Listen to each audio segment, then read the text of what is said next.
When Gigabyte said that they wanted to send me a GTX 980 Ti to review, I said no. No, Gigabyte, I said, I will not look at your 980 Ti unless it is the best possible 980 Ti that you can make. They said it is. So I said okay. Here's my review of the Gigabyte GTX 980 Ti Xtreme Gaming Waterforce with RGB lighting. Excellent! I was going to show you guys 500 cool features of the Fractal Core 500 ITX case, but that would take way too long, so here are 5. It's compact and sleek with a brushed front panel. It has surprisingly good water cooling support. It has big magnetic dust filters. It supports full-size ATX power supplies, and it has room for 170mm tall CPU coolers. Click the sponsor link in the description for more information. So the 980 Ti has been out for about 6 months now, and as with most GPUs, a bit of time passing post-launch has provided us with a ton of 980 Ti flavors. AIB partners have concocted all manner of cooling implementations for NVIDIA's top-tier GPU, that's not called Titan X at least, and the new hotness is integrating an all-in-one water cooler to keep the temperatures down and provide more headroom for overclocking. This is not a new trick for anyone who's wondering. I actually first saw this AIO water cooling on a graphics card back with the Zotac GTX 580 Infinity. That was in 2011, and in case anyone's curious, I'm going to post the link to the video I did on Newegg TV down in the description if you want to check it out. Also, there's a like button down there, which I encourage you to click if you like the video. Just saying. So current gen AIO water-cooled GPUs include the EVGA hybrid, as well as the MSI and Corsair collaboration that has a different name depending on if they put it in a Corsair box or an MSI box. Inno3D also has one as well, but I don't believe it's available in the US. And then over on Team Red's side, there's the Fury X, of course. Anyway though, this 980 Ti is from Gigabyte, specifically their Xtreme gaming line. The E in Xtreme is silent and invisible. If you haven't heard of Xtreme Gaming, that's because it's new. Gigabyte tells me Xtreme Gaming is the new name for their tippity-top tier gaming and overclocking product line. Still no word though on if they'll be reimbursing G1 Gaming Series product owners for their second fiddle lessons. As such, it's meant to compete not just with the aforementioned AIO water-cooled GPUs from the likes of EVGA and MSI, but also with similar cards from competitors, a la the EVGA Kingpin, the MSI Lightning, the Asus Matrix, and of course the ATI All-in-Wonder.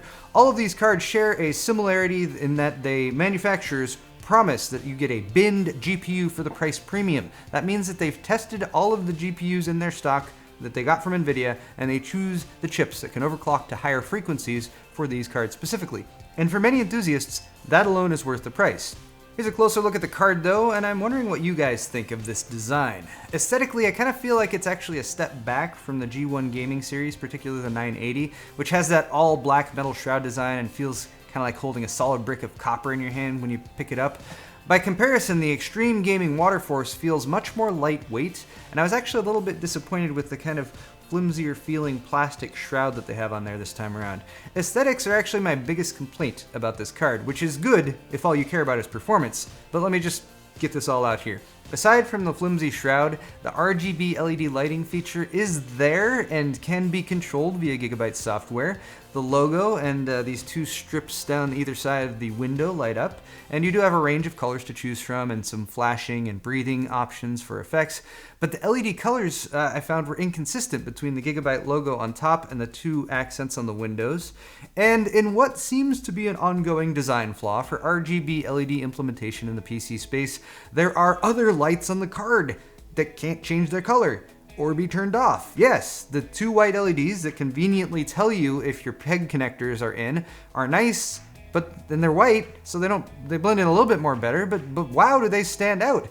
And there's the Xtreme button on the end as well, which puts the card into a special tuning mode for exotic cooling, which can be either blue if it's off or red if it's turned on, and nothing else. I don't know if the ability to turn these off in the future can be added via firmware or software, but I really feel that it detracts from the flexibility of RGB lighting on any product when you're forced to color coordinate it with other fixed colors, especially when those colors are other LED lights. Okay, sorry for the rant there, and please do not write this card off yet because the performance side of this story is much, much more pleasant. So anyway, there's a nice backplate on there. It's black and it's metal. You got your standard video out configuration of 3 display ports, 1 HDMI and 1 dual-link DVI. You got 2 8-pin PEG connectors for power, and then there's one more optional 6-pin PEG connector specifically for driving more power in the extreme mode when that little button on the end is pushed. I ran all of my tests overclocked and without that third power plug connected, and I had no problems at all. So it's really not necessary, and it's really only there for people who are pushing the cards to its limits or doing exotic cooling. There is a 120mm radiator attached to the end via these two slim tubes, which actually might be a little bit on the short side depending on your case. Honestly, short tubing is a blessing when it just barely fits, but a curse when it's just not quite long enough. But bear that in mind. And then you got a 120mm fan on here, which seems to do a great job while also staying nice and quiet. So thank you, Gigabyte, for not cheaping out on the fan. The pump inside the shroud is powered through the card, so that's nice too. There's no extra plug that you have to plug into the motherboard, for example. And the fan is also wired up directly to the card with the cable kind of zip tied to the tubing here. That kind of keeps things nice and clean, but the fan is literally hardwired in there, so you can't swap it out without probably cutting a wire, soldering maybe, or probably voiding your warranty as well. So that would have been nice to be able to swap that fan out if we wanted to. Taking a look beneath the shroud, you'll find the full coverage copper block with some heat pipes embedded that cools not just the GPU, but also the power delivery and the memory as well. I really like this design because it did a great job keeping everything cool I was testing, and it means that there's no need for an extra little fan in there for active cooling over the VRMs. The PCB is custom designed by Gigabyte and features a bit of water resistance in there for exotic cooling on the PCB, 12 plus 2-phase power delivery, and hopefully support for GPU water blocks in the future by makers like maybe EK, because I think custom water cooling this card would be a really good choice. Here's a look at the 980 Ti Xtreme Gaming Waterforce next to some other comparable cards. The GTX 980 Ti reference from NVIDIA, of course, EVGA's air-cooled superclocked card, and the Fury X from AMD, which still wins the tiniest flagship GPU award. It's time to get into some benchmark numbers, but first off, here's some quick specs which you're probably familiar with, so I'm not going to go over them all in detail. The biggest difference here is the GPU and GDDR5 frequencies, and to show you what kind of range you can get with benchmark results even with the same GPU, I have the NVIDIA reference 980 Ti running at its default out-of-the-box speeds. That means 7,000 MHz effective memory speed and GPU boost speeds that will hit just over 1,200. That's up from the base clock of 1,000, and that is the reference design from NVIDIA. I overclocked the snot out of this 980 Ti Xtreme Gaming Waterforce, meanwhile pushing the memory all the way up to 8,000 effective, pushed the GPU to 1525 MHz, that's peak GPU boost, and it hit that consistently and with remarkably little effort while only reaching a max temperature of about 60 degrees Celsius. Here are the benchmarks.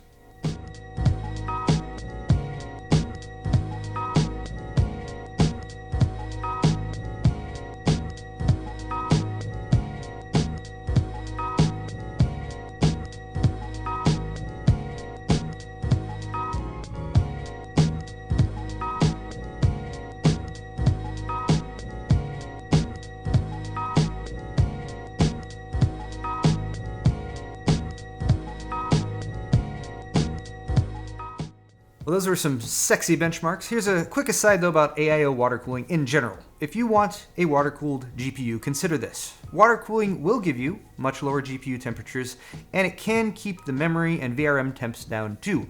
Noise can also be reduced since a 120mm fan can cool more effectively while spinning at a lower RPM thanks to its size and the efficiency of using a water-cooled radiator to dissipate the heat. The flip side is that you're introducing more points of failure into your system, and while this AIO unit has been cool, quiet, and has had no problems for me so far, I have experienced excessive pump noise over time in some AIO units I've worked with, or even worse, pump failure, or even worse, a leak.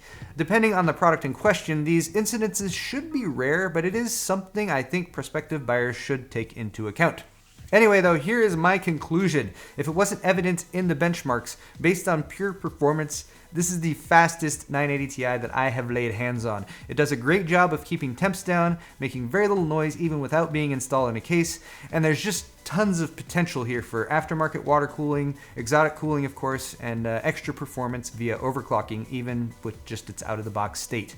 I did have my aesthetic quibbles with the lighting and the cheap feel of the shroud, but ultimately this GPU is actually kind of cost effective if you're looking at other 980 Ti's on the market.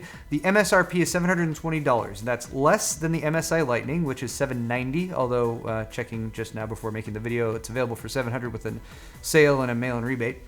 Anyway, the EVGA Kingpin is $850 all the way up to $1,050, depending on if you want their most bestest overclocking GPUs or not. They bin their GPUs and then they charged consecutively higher for depending on how much you want it to overclock. Good if you want a guaranteed overclocking GPU, not so good if you like not paying over $1,000 for 980 Ti. Now, other AIO-cooled 980 Ti's are out there, but they don't all necessarily promise the best of the best class performance that the Xtreme gaming line from Gigabyte does. With next-gen HBM2 cards most likely still a good 6 months or more away from launch, this, I think, is a very compelling offering for performance enthusiasts who want water cooling out of the box, who want huge overclocking headroom, and who want a cool and quiet experience overall, even if the aesthetics aren't quite all there. That is all for this review, though. If you enjoyed it, don't forget to hit that like button down there. Use my Amazon link. The link's down in the description. If you're shopping for sundries for yourself or loved ones, perhaps, feel free to visit my store at store.paulshardware.net, where you can support me by picking up a shirt. I've got the new updated logo design that's also now available. There's also the ever-popular mugs and pint glasses. You can subscribe to my channel if you're not already. And as always, thank you so much for watching.